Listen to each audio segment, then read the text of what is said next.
Ada yang bertanya kepada saya, Pak, lebih baik nabung emas atau taruh uang di deposito? Untuk menjawab pertanyaan itu, kita akan buka data historis. Data historis emas, harga emas, April 2013 itu ada di angka 1487 per troy ounce. Nah, pada waktu April 2023, harga emas itu adalah 1999 per troy ounce. Berarti kalau di rata-rata, emas bertumbuh selama 10 tahun dari 2013 sampai dengan 2023 adalah sekitar 34%. Jadi kalau dibagi selama 10 tahun, berarti setiap tahun emas bertumbuh sekitar 3%. Nah, bagaimana dengan deposito? Deposito juga kurang lebih kalau Anda nabung di deposito di bank-bank pemerintah atau bank-bank yang seperti BCA dan lain-lain, rate-nya ya kurang lebih sekitar 2-4%.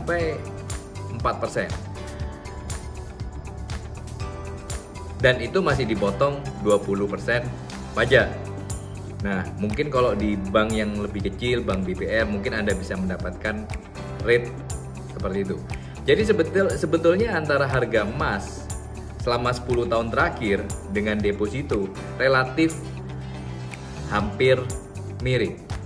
Nah, tetapi pertanyaannya adalah apa yang Anda lakukan? Apakah Anda taruh uang ini di emas dan di deposito ini untuk investasi atau sekedar untuk penempatan dana cash Anda? Jadi yang mana? Nah, kalau untuk investasi, menurut saya investasi di emas ataupun deposito sangat tidak menarik angkanya, hanya mendapatkan 3-4%, 5% setahun. Bagi saya nggak begitu menarik. Tetapi kalau Anda bilang, Pak, saya sebetulnya taruh emas itu hanya untuk lindung nilai saja, nggak ada masalah, ya kan? Nah, jadi tergantung bagaimana Anda menganggap investasi emas dan deposito ini bagaimana.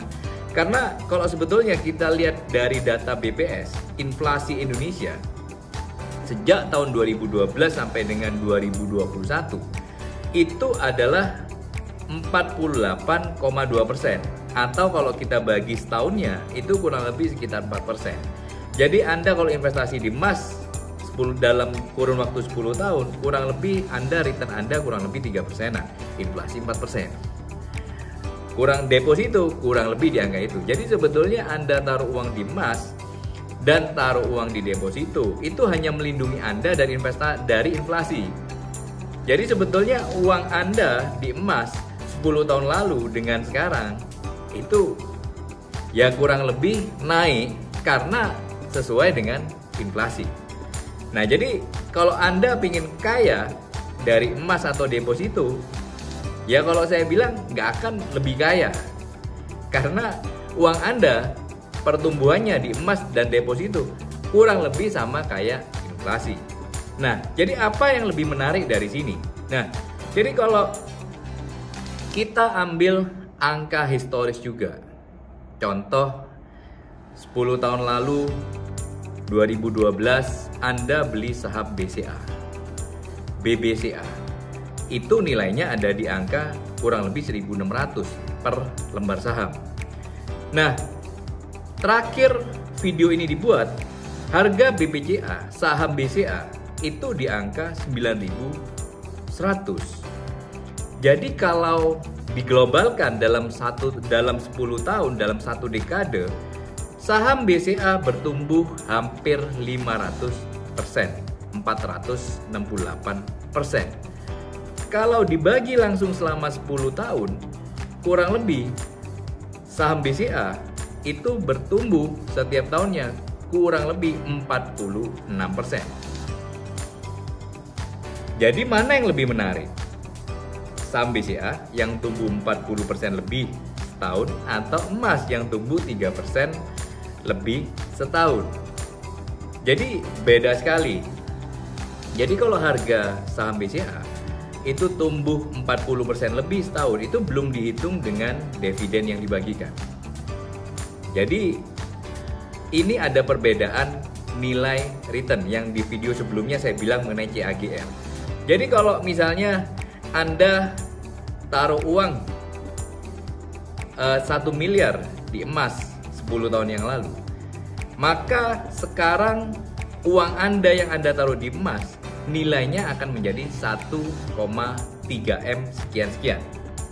Tapi kalau 10 tahun lalu Anda taruh uang 1 miliar dengan beli saham Bank BCA, sekarang ini uang Anda akan menjadi hampir 5 miliar.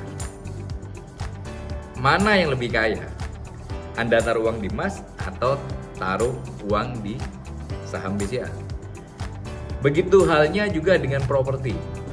Jadi properti dalam 10 tahun terakhir itu sudah bertumbuh.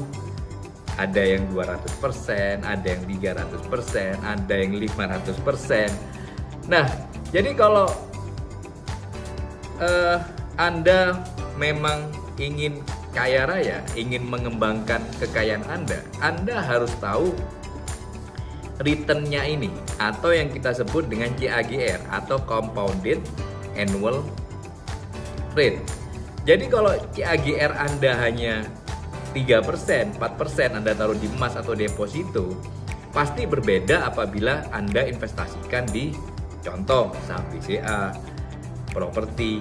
Anda akan jauh lebih kaya daripada Anda taruh di emas atau deposito.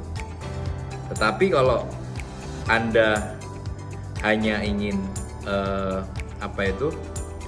sekedar untuk cash flow Anda, untuk dana darurat Anda, it's okay. Mau taruh emas atau deposito, karena emas sebetulnya kalau Anda butuh diuangkan juga mudah. Deposito kalau Anda cairkan, Anda ini break juga nggak susah. Jadi dua-duanya kalau kita melihat dari yang sekarang itu sebetulnya sama-sama oke, karena rate-nya juga di angka itu. Jadi semoga video ini dapat berguna bagi Anda.